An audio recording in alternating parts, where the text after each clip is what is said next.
To the speaker and to Representative Hood and Representative Hagan.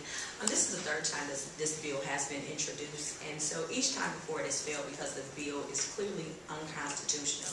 It is a direct challenge to Roe v. Wade, a 32-year-old Supreme Court precedent. Has something changed? Thank you, Mr. Chairman. Representative House. We feel very strongly that the reason for the bill not passing thus far is not for its unconstitutionality. That can be debated. But as far as whether or not the bill is constitutional, the Roe v. Wade decision, Justice Blackmun's majority opinion clearly stated that the states have a right to determine where life begins, and if at some point the states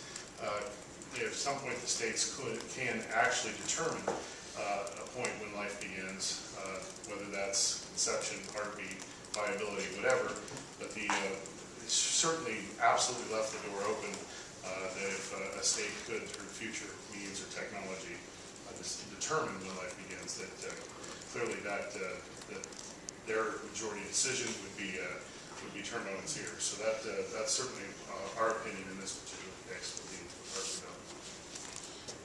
Mr. Chairman, Representative House, I would again refer you to my testimony specific to this portion. I think that spoke to the Carhart v. Casey case that I believe sets us up for an additional opportunity that we didn't have in the past. Thank you for the question. Just follow up. Has anyone done an analysis to estimate how much this legal battle will cost the taxpayers of Ohio?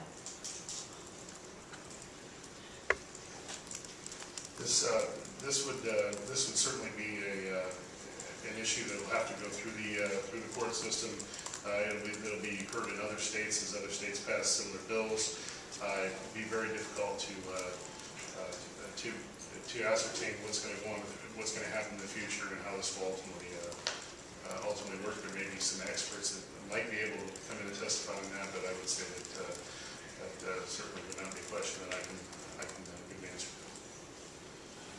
Mr. Chairman and Representative House, I would point to the discussions that we have. Sometimes people ask questions about how much memorial highway signs will cost us when we erect those in names of fallen soldiers who have lost their lives.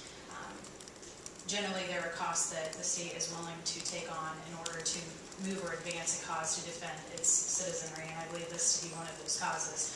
But I don't believe that there's even an adequate financial or monetary number that we can associate with the lives of the unborn children that will be protected by this legislation. And we could only speculate about legal costs because there are so many variables that go into who you're using as an attorney, how many attorneys you have. Those are all speculations, but to the long of the short of it, there is no cost on what the life of the unborn child is worth.